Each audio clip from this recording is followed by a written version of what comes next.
मामला चला गया है, कैसे लगता है समाधान निकलेगा कुछ इसका? जी बिल्कुल निकलेगा। जो सुप्रीम कोर्ट ने जो फर्जी पैनल बिठाया है जिसमें उन्हीं के लोग हैं जो इस बिल को सपोर्ट कर रहे हैं, उसके विरोध में वो क्यों कर रहे हैं, वो पैनल में कौन लोग हैं और वो किस तरीके का सोच रखते हैं इन तीनों कानूनों के बारे में, ये किसान समझ रहे हैं। और उन्होंने वो अभी भी बैठे हुए हैं, तो जाहिर सी बात है कि वो समझ रहे हैं और वो यहीं पर बैठेंगे जब तक ये कानून वापस नहीं होते हैं। फर्जी लग रहे हैं आपको?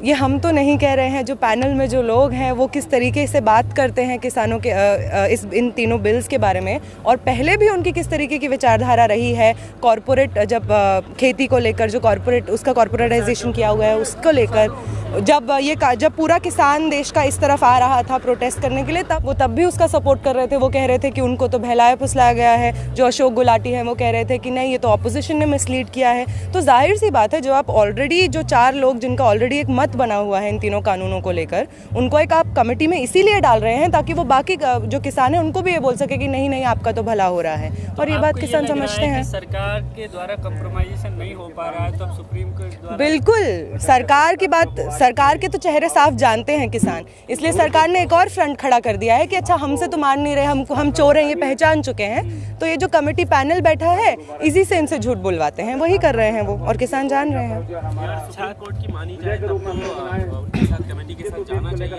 लेकिन जाने के लिए मना करें तो समाधान कैसे निकलेगा? देखिए, जो सुप्रीम कोर्ट है वो ऐसा तो नहीं है, जो लोग हैं जब वो अपनी समस्याएं लेके सुप्रीम कोर्ट के पास जाते हैं तभी ना सुप्रीम कोर्ट कोई डिसीजन देता है। Supreme Court is answerable to and takes decisions in the interests of the common people. When the people are rejecting the decisions of the Supreme Court and the panel put forward by the Supreme Court, that clearly means that we do not support the decision taken by the Supreme Court. That clearly means that we feel that the Supreme Court is compromised, it is biased, and it is not giving decisions on behalf of what it should give on behalf of the people.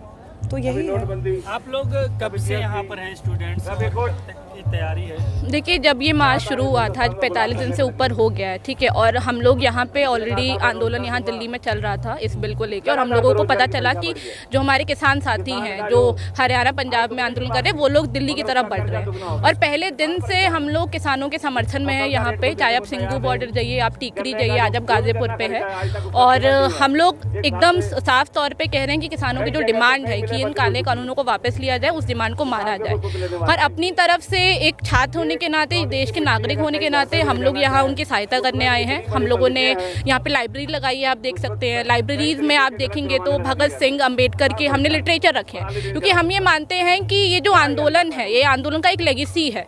और किसान जो यहाँ पे इतनी ठंड में बैठा हुआ है पूरे दिन, उनको हिम्मत देने की ज़रूरत है। तो जब वो भगत सिंह के विचारों को पढ़ेंगे, जिन्होंने ये कहा था कि गोरे अंग्रेज चले जाएंगे और काले अंग्रेज आ जाएंगे, और ये काले अंग्रेज यही अडानी अंबानी है, तो हम चाहते हैं कि वो इनके विचारों को पढ़े और उनको और हिम्मत मिले इस सरकार से और ये जो कॉर्पोरेट है इनसे लड़ने का। और हम लोगों ने साथ ही साथ मेडिकल कैंप भी लगाया है सिंगू बॉर्डर पे, टीकरी बॉर्डर पे, और यहाँ पे भी हम लोग मेडिकल कैंप का व्यवस्था पूरा सोचे हैं, क्योंकि हमें लगता है कि सही बात है, इतने बुजुर्ग किसान हैं यहाँ पे आए हैं, वो बीमार पड़ रहे हैं। आपने देखा कि कुछ किसानों की मौत हो गई ठंड की वजह से, तो हमारी तरफ से हम जो भी कर सकते हैं किसानों के लिए वो हम लोग करेंगे। क्या लगता है, लंबा वक्त हो गया है, लेकिन सरकार का जो रवैया है उसको लेकर के क्या कहना है? सरकार के रवैया ये है कि सरकार तो कोर्ट में जो मामला फेंका है, कोर्ट में तो मामला फेंकने का कोई ज़रूरत ही नहीं था, क्योंकि ये तो कोर्ट का मामला था ही नहीं। इसने सरकार मतलब कि MSP लागू किया था जैसे, तो इसको खुद ही वापसी लेना चाहिए था। लेकिन ये कोर्ट पे छोड़, जैसे कोर्ट जो होता है ना, ये चोर का सरदार है। जो कोर्ट होते हैं वो चोर का सरदार है। हाँ, चोर का सरदार है, कि सोचा कि जो चोर का सरदार है, जो चेले से नहीं होकर हो रहा है, तो हम सरदार के पास भेज देते हैं, तो कोर्ट में भेज दिया इसने। किंतु पूरे चोर का सरदार कोर्ट है ही, वो टालने के लिए भेज दिया कोर्ट पे। और क्या, चोर का सरदार तो है ही, क्योंकि सरकार मोदी से तो हुआ ही नहीं, गंजा से तो हुआ ही नहीं, योगी भी चोर है ही, सब तो चोरे बैठे हैं यहाँ, तो उसने फेंक दिए मेन जो सरदार है चोर का, उसके ऊपर। अब जो सुप्रीम कोर्ट है उसका तो कोई मामला नहीं था, लेकिन इसने ज़बरदस्ती भेजा है कि हम खुद ही चोर, तो चोर के तो सामने से भी आएंगे, मोदी सरकार की चोर हैं ही, शुरू से ही चोर हैं। अब वो फेंक दिए कोर्ट पे कि कोर्ट सुलझाएंगे। कोर्ट से नहीं लगता है इसका हल निकलेगा? सुप्रीम कोर्ट से हल निकलने का तो तरीका नहीं लग रहा है, लेकिन अगर इसने भेजे तो देखो, अगर सुप्रीम कोर्ट कह रहा है कि हम करेंगे, लेकिन सुप्रीम कोर्ट मुश्किल है कि कर पाएंगे।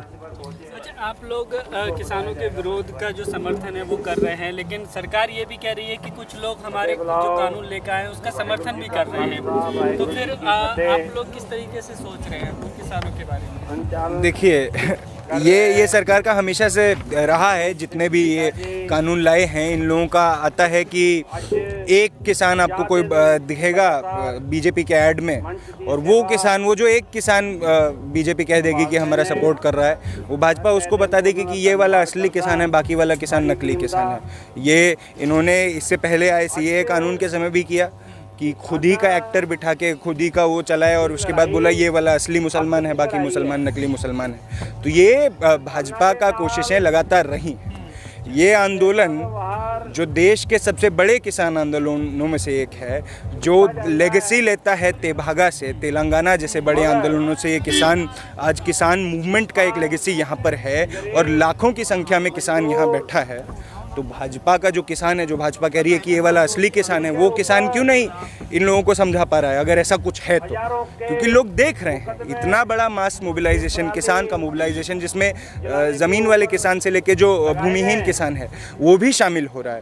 वो भी इस बात को कह रहा है कि हमारा जो अंतर्विरोध है वो एक जगह है, मगर हमारी लड़ाई आज बड़ी पूंजी से है, आज उस पूंजी से है जो हमारा ज़मीन तक छीन लेगी, हमें कॉन्ट्रैक्ट फार्मिंग में लगा देगी। उस पूंजी से हमारी लड़ाई है, और वो किसान उस लड़ाई को लड़ रहा है। आप लोग स्टूडेंट हैं, लेकिन एक्टिविज्म में भी आप रहते हैं। इससे पहले भी सरकार तमाम फैसले लिए हैं, सरकार ने कानून लेकर आई, उनका विरोध भी हुआ है, लेकिन बैकफुट पर नहीं आई।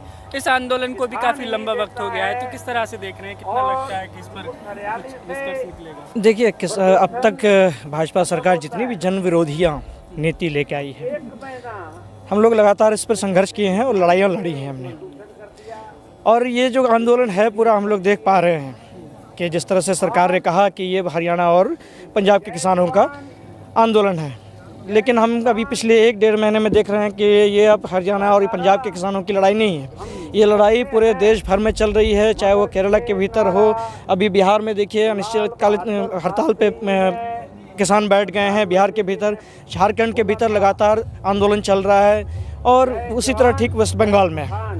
और पूरा जो हम देख रहे हैं इस किसान आंदोलन के समर्थन में, एक तरफ नौजवान, छात्र और मजदूर पूरे ताकत के साथ, अपनी पूरी ताकत मजबूती के साथ जो है इस आंदोलन में खड़े हैं। तो ये सरकार जो लगातार कोशिश कर रही है कि ये हरियाणा और पंजाब के आंदोलन बताने की, तो ये बात मोदी सरकार को जान लेना चाहिए। ये आंदोलन, किसान आंदोलन जो है पंजाब और हरियाणा तक सीमित नहीं रहा है, ये पूरे देश भर का आंदोलन बन गया है, और ये लड़ाई लंबी चलेगी, हमें मालूम है। इसलिए किसान भी डटे हुए हैं, लगातार संघर्ष कर रहे हैं। 8 राउंड बातचीत होने के बाद भी किसान डटे हुए हैं, अलग अलग बॉर्डर में, अलग अलग राज्यों में, और उसी के समर्थन में, उसी के संघर्ष में हम लोग भी लगातार इनकलाबी नौजवान सभा, रिवोल्यूशनरी यूथ एसोसिएशन और ऑल इंडिया स्टूडेंट एसोसिएशन की तरफ से हम लोग लड़ाई लड़ रहे हैं। अभी आपने कहा कि ये सरकार कह रही है कि पंजाब का, हरियाणा का किसान है। सबसे पहले जब यहाँ प्रोटेस्ट शुरू हुआ था सिंधु बॉर्डर पे, तो वो तो किसान मानने को तैयार नहीं थी, है ना। अब धीरे धीरे जब किसान बढ़ा तो उन्होंने पहले किसान मानना शुरू किया है। फिर कहा हम बात नहीं करेंगे, ये खालिस्तानी है। सबसे पहले तो उन्होंने खालिस्तानी छोड़ के किसान मानना स्टार्ट किया, और फिर किसानों से बात करना स्टार्ट किया। उन्हें आतंकवादी का, खालिस्तानी कहा, ठीक है। अब बात यहाँ तक आ गई है